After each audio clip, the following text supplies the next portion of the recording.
Leta Zunze Ubumwe za Amerika n'ibindi bihugu ahanini byo mu bumwe bw'Uburayi byiyemeje gukomeza gufasha Ukraine muri iyo ntambara. Bamaze kohereza inkunga z'amafaranga asaga miliyari 140 z'amadolari y'abanyamerika muri Ukraine.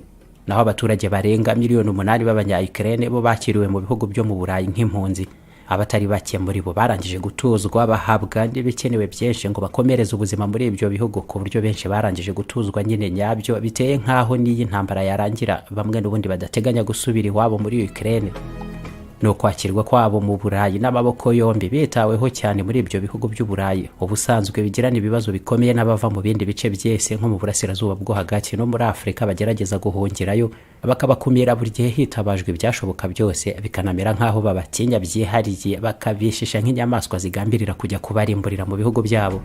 Nyamara ku banya-Ukraine ntabwo ari uko nguko byagenze. Amarembo yose barayabakinguriye mu Burayi, ahubwo ibihugu byihuta birushanwa kubakira ku bwinshi. Byatumye abandi bashingira aho ngaho bemeza ko nta kabuza ari uko ari abazungu bagenzi babo, mu gihe abandi baza mu gihirira ari abirabura n'abarabu bakaba batifuza ko bakomeza kugana Uburayi bwabo. Abo banya-Ukraine babahungiyeho bwinshi bwabo ntacyo bubatwaye, ahubwo nyine baratujwe bahabwa inzu zo guturamo, bahita bahabwa n'ibyangombwa bibemerera gukora. Hose hashyirwaho gahunda za leta z'ibyo bihugu mu Burayi zo gukurikirana neza ibijyanye n'imibereho yabo, bagahabwa n'amafaranga menshi abatunga mu gihe batarabona akazi. Abatari bake muri bo ubuzima bwabo bwashyizwe mu byiciro ahubwo bya mikoro batigeze bageraho na rimwe wabo muri Ukraine mbere yo guhungira mu Burayi. Ntabwo ari iby'ibanze ndetse n'ubutabazi gusa, ahubwo imibereho y'impunzi z'abanya-Ukraine mu Burayi mu ngano nini cyane y'ibyo bahabwa ni igiteranyo kiri hejuru cyane ahubwo y'impuzandengo y'ubuzima bw'umuturage wa mikoro agereranije ku mpuzandengo rusange y'imibereho mu Burayi.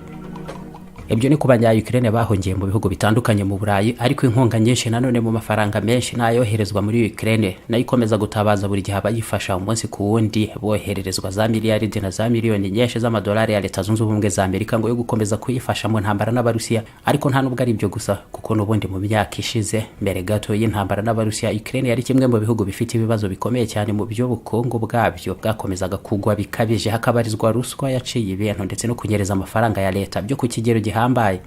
Nko mu bihumbi 2021 Ukraine yari ku mwanya w'122 mu bihugu 180 mu kurwanya ruswa, ibarizwa mu myanya imwe n'ibihugu nka Zambia na Gabon muri Afrika. Ntabwo ruswa ingana ityo ndetse no kwiba amafaranga ya leta byacika mu mwaka umwe wonyine w'ibihumbi 2022 kandi ari uko byari bimbeze mu bihumbi 2021. None igihugu kikaba kiri no mu ntambara aho buri wese uretse no kurwana n'Abarusiya anareba ku nyungu n'ahazaza he n'umuryango we. Amafaranga menshi muri ubwo buryo rero yoherezwa muri Ukraine n'ibihugu biyifasha mu ntambara n'ubundi ntabwo abura kunyerezwa na bamwe mu bategetsi b'abanya-Ukraine agakoreshwa ku nyungu zabo n'imiryango yabo. Intambara igitangira muri Ukraine naho hahamagajwe ku ngufu abagabo bose ngo begure intwaro kugeza ku myaka 60. Nyamara batari bake mu bari abayobozi bakuru mu gisirikare cya Ukraine, abanyapolitiki n'abandi mu nzego nkuru z'ubutegetsi, abakire b'abacuruzi barimo benshi banacururizaga leta cyangwa bagafatanya nayo mu bucuruzi, abo bose ndetse n'imiryango yabo bari kusanije batega indege barahunga, ntabwo bagumye muri Ukraine. Benshi ubu ngubu nabo babarizwa mu bihugu bitandukanye mu Burayi.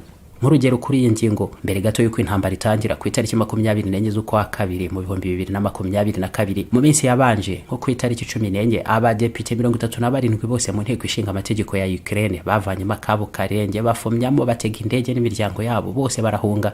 Bwakeye ku itariki ya 15 hatangwa itegeko rikomeye ry'uko nta n'umwe mu bafite imyanya y'ubudepite kimwe no mu zindi nzego nkuru z'ubutegetsi wongera kurenga imbibi za Ukraine ahunga, ngo bagomba kugumana n'abaturage babo mu gihugu. Iyo iryo tegeko ridatanga uko nguko n'ubundi intambara yari gutera nta n'umwe usigaye mu gihugu. Ariko n'abandi benshi babishoboye n'abategetsi bose nuko nguko bahungaga iki gihugu cya Ukraine. Bisa naho nta n'umwe muri bo bumvaga hari n'icyumweru kimwe cyonyine gusa cyashira ingabo z'Uburusiya zitagenzuye Ukraine yose. Bahise bikurira amakabo hakiri kare. Ikinyamakuru La Repubblica cy'Abataliyano ku itariki ya 14 mu kwa kabiri k'umwaka ushize, mbere y'imisi 10 y'intambara ngo itangire, n'ubundi kuri uwo munsi abo badepite bose bahungaga ku kibuga cy'indege cya Borispol mu mujyi wa Kiev ku murwa mukuru wa Ukraine. Hahagurutse indege nto z'abantu ku giti cyabo zirenga 20 zihungisha abakire n'abandi bategetsi n'imiryango yabo, bose berekeza mu Burayi.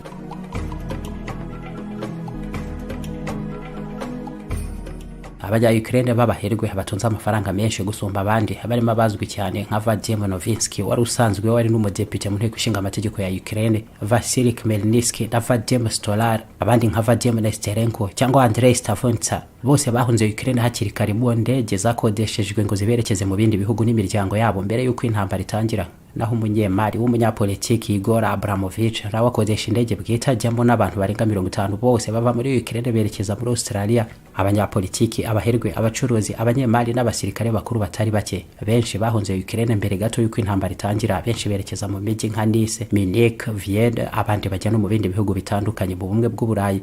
Icyo nacyo ni kivana hisura ku rundi ruhande yamamazwa kenshi mu bitangazamakuru byo mu burengerazuba bw'isi igaragaza ko abaturage bahagurutse bose hamwe muri Ukraine bakinjira mu ntambara kuko n'Abarusiya barengera igihugu cyabo. Uretse n'ibyo ngibyo kandi abayobozi bakuru ba banki nini Vostok abanya-Ukraine nabo bahise bihungira bajya muri Israel, ntabwo bongeye gusubirayo. Kimwe n'abayoboraga ikigo gikuru cy'ubwikorezi bwo ku nyanja Transship Group bahise bahungira muri Limassol muri Chypre. Ikinyamakuru Ukrainska Pravda nacyo cyakoze icyegeranyo cyise Monaco Battalion kigaragaza uko abayobozi benshi b'abanya-Ukraine haba mu gisirikare no mu nzego bwite za leta ndetse n'abacuruzi b'abaherwe bose bahise basiga abaturage bakajya kwibera mu mahanga. Ku rundi ruhande hananengwa cyane ikiswe imyitwarire y'ubugwari no gukoza isoni Ukraine mu gihe iri mu ntambara, ariko benshi muri bo mu kayabo k'amafaranga n'ubundi basanganywe ngo bakaba noneho bibera mu buzima bw'irahari rikomeye mu mahanga. Ni icyegeranyo mu mashusho kinagaragaza bamwe muri abo baherwe nka Konstantin Zevago aryemenyaga mu nyanja mu bwato bwe bwite bw'agaciro ka $70 z'amadolari ya Leta Zunze Ubumwe za Amerika, akaba asigaye yibera kuri Côte d'Azur mu majyepfo ashyira uburasirazuba bw'Ubufaransa, kimwe n'abandi baherwe b'abanya-Ukraine nka Alexander Yaroslavsky, mu gihe abandi barimo abaherwe bo mu muryango wa Igor Mikhailovich Surkes nabo bagaragara hose mu birori bibera mu Bufaransa no mu bindi bihugu byo mu Burayi, bakaba no mu nzu bakodesha asaga $2 z'amayero. Ni benshi mu banya-Ukraine b'abaherwe ubu ngubu bemukiye mu Burayi, ariko mu buzima ndetse n'imyitwarire irimo gusesagura amafaranga ndetse no kwishemisha bikomeye mu gihe igihugu cyabo kiri mu ntambara, bakamera ahubwo nk'abarangije gutandukana nacyo burundu mu buryo bunengwa cyane na bene wabo basigaye yo barwana. Abenshi bemeza ko igihugu kiramutse kibohowe batakwemererwa kongera gusubira muri Ukraine gucururizayo. Naho rero amafaranga menshi y'inkunga z'amahanga yoherezwa muri iki gihugu cya Ukraine, ayo ngayo nayo ngo ntabwo abura guhura n'ibigenzereze ya ruswa yo ku rwego rwo hejuru isanzwe imenyerewe cyane muri iki gihugu kuva kera. Hejuru ya 70% by'ayo mafaranga yose ngo birashoboka ko nta na rimwe ryaba rigera ku baturage cyangwa ngo be yakoreshwa neza mu nzira zijyana n'ibyumvikanwaho mu gihe hatangwa. Menshi ngo arangirira n'ubundi mu mifuko y'abantu ku giti cyabo, kandi ngo bikaba binagoye cyane ko hari n'ubugenzuzi byakorerwa n'abayohereza muri Ukraine kuko nyine hari intambara. Uvanyeho n'ibyo ngibyo ngo muri ibi bihe by'intambara abategetsi batari bake n'abanyapolitike batahunze Ukraine aho kwigomwa wenda ngo babe bagira n'uruhare mu kiguzi cy'intambara, ahubwo bo nibwo bahisemo gusaba imishahara y'umurengera. Abandi muri bo bakamera nk'abategeka umubare w'amafaranga bashaka y'imishahara, bitaba ibyo ngibyo nabo ngo bakazenga ibyabo bakihongera. Ibyo nanone bigaragarira ku rugero rubi rw'abagize inteko ishinga amategeko ya Ukraine itanabasha guterana ngo igire imirimo ikora, kuko igice kinini cy'abadepite bari basanzwe bayigize bahunze, nta yandi matora arabaho ngo basimbuzwe, ariko kandi imishahara yabo yongereho 70% yose.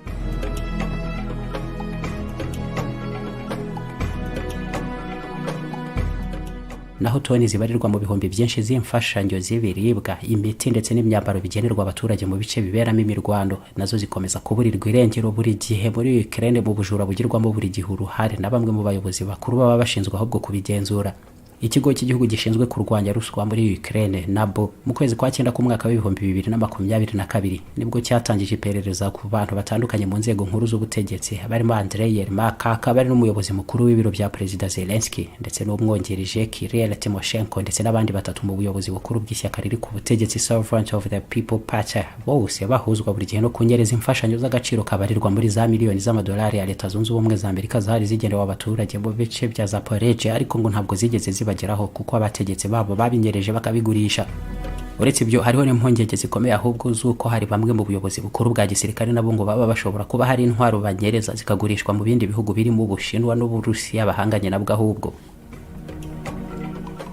ku rundi ruhande ku gihugu nka Ukraine kiri no mu ntambara, ubu ntabwo bibura no gutungurana cyane ku bandi mu komeye ingano y'ibicuruzwa bihenze cyane ku buryo nta muntu n'umwe ushobora kubikenera mu bihe by'intambara. Ibyo bikabamo nk'imyambaro n'ibirato bikorwa n'inzu z'imideli z'ubwamamare mpuzamahanga. Mu mwaka wa 2020 wonyine ari nawe intambara yadutsemo, ni nabwo imyambaro y'igiciro gihanditse ikorwa na Givenchy, Gucci, Polo, Dolce & Gabbana, Chanel, Louis Vuitton ndetse na Armani yinjijwe muri Ukraine ku kigero kinini kuruta indi myaka yose yabanje. Byinshi muri ibyo ngibyo akaba ari umurimbo n'imideli igezweho gusa ku bakire, bikaba bihenze bidasanzwe ariko ku buryo byagorana cyane ko byakenerwa na benshi mu bihe by'intambara nk'irwanirwa muri Ukraine. Birimo nk'amasaha ahenze n'ibirato byo muri ubwo bwoko nabyo byagiye bigaragara mu bicuruzwa byinjijwe muri Ukraine cyane muri ibi bihe by'intambara. Ibindi byagiye byinjizwa muri iki gihugu bihishe mu mizigo ya gisirikare, bikinjizwa mu ibanga rikomeye kuko ba nyirabyo ari bamwe muri abo bategetsi n'imiryango yabo batashatse ko bimenyekana, ariko nyine buri gihe babitungwamo agatoki n'ubundi ntabwo babura kuba ari abo babarizwa mu nzego nkuru za leta ya Ukraine. N'ubu benshi ntabwo babura kwibaza uburyo mu mwaka w'2022 wonyine ari umwaka urangiye icyo gihugu kiri mu ntambara, ariko nanone kuko mu kwezi kwa gatanu k'2022 havangwaho imisoro yose yagasutamo kuri Ukraine. Ako kanya mu cyumweru kimwe gusa muri Ukraine hahise hinjizwa imodoka z'ibiciro bihanitse zirenga 14,000 z'abantu ku giti cyabo. Ibyo ni ibintu byatunguranye cyane mu mahanga, bituma n'uwungirije minisitiri w'ibikorwa remezo muri Ukraine bwana Mustafa Naem ajya mu itangazamakuru ati rwose ntabwo twe twihishira. Ubu bagenzi bacu muri Slovakia, Pologne na Romania hose bakomeza kwibaza uko turi mu bihe by'intambara dukeneye gufashwa n'amahanga, nyamara tukaba dufite n'ubushobozi bwo kugura imodokari nyinshi zihenze zisaga 14,000 mu cyumweru kimwe gusa. Nyinshi muri zo modokari zaguzwe n'abantu ku giti cyabo. Abo ngabo ntabwo ari abaturage basanzwe bahunga ku bwinshi imijyi mu ntambara iharambye, ni abategetsi babo. Abandi ngo amafaranga nk'ayo ngayo y'inkunga ntabwo babura kuyanyereza yoherezwa muri konti za banki mu mahanga akagera ku miryango yabo yahungiyeyo. Ibyo nabyo ntibibure gutangaza benshi, mu gihe abasigaye muri Ukraine aribo bakomeza koherereza bene wabo amafaranga batongera mu bihugu by'amahanga aho bahungiye, mu gihe nyamara abo ngabo basigaye muri Ukraine byitwa ko aribo bari mu ntambara. Ayo mafaranga yose bayavana hehe yo gutungisha imiryango yabo yahungiye mu Burayi?